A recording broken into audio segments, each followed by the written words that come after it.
हमारा कार्यक्रम देरी से शुरू हुआ है, तो मैं इनके बारे में बता दूं कि बालकृष्ण गुप्ता जी मतलब कई वर्षों से पहले तो इन्होंने VRS ली, वॉलेंट्री रिटायरमेंट, और फिर जो पेंशन जो इनको मिलती है उस पेंशन को पूरा का पूरा समाज सेवा पर खर्च कर देते हैं। अर्चना जी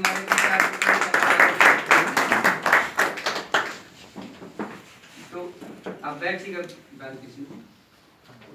तो ये क्या करते हैं कि इनके पास स्कूटी है और आम जीवन में दिनचर्या में जो भी सामग्री इस्तेमाल होती है, यानी कि अंडरवियर, बनियान, जूता, चप्पल और खाने के लिए जो भोजन जो भी सामग्री है, तेल, बिस्किट, जो भी संभव हो सकता है, वो इनके पास कई थैले हैं, 5-7 थैले, उनको भर लेते हैं और आगे स्कूटी पर रख लेते हैं।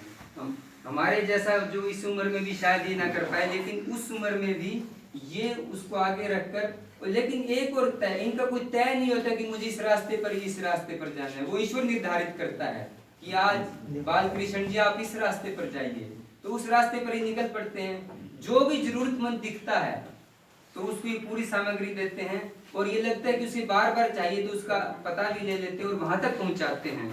तो मुझे लगता है कि इससे बढ़कर कोई सेवा नहीं हो सकती जिस तरह से ये करते हैं।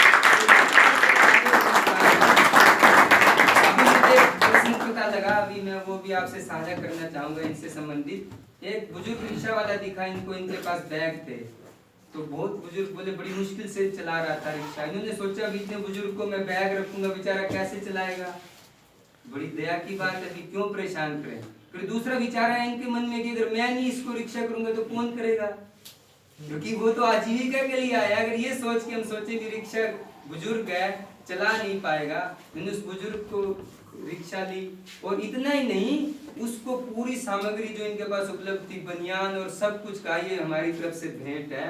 तो मतलब वो कह रहे हैं कि वो मतलब इतना गदगद हो गया कि वो कहते हैं ना कि ईश्वर कौन है, उसके लिए तो मुझे लगता है ईश्वर से बढ़कर कोई नहीं है, यही ईश्वर है। तो वो मुझे एक और प्रसंग याद आता है। एक बच्चा घर से रोटी उसको दी थी, रोटी उसको मन था नहीं, टिफिन हाथ में पकड़ा और बाहर निकल गया गुस्से में। तो रास्ते में एक बुजुर्ग महिला बैठी थी, तो उसने उसके पास जाके बैठ गया। उसने टिफिन देखा, बोला कि माता जी आपको भूख लगी है, तो बोले हाँ। उसने उसको वो रोटी दे दी। वो माता जी बड़ी तृप्त हुई, उसको आशीर्वाद दिया और बड़ा गले लगाया, दोनों अपने अपने घर चले गए। तो वो जब बच्चा घर वापस आया तो बोला आज मैं भगवान से मिला, लेकिन बहुत बूढ़ी हो चुकी है वो भगवान तो। और वो जब बुजुर्ग महिला जब घर पहुंची तो बोली मैंने भगवान देखा, लेकिन वो बच्चे के रूप में है।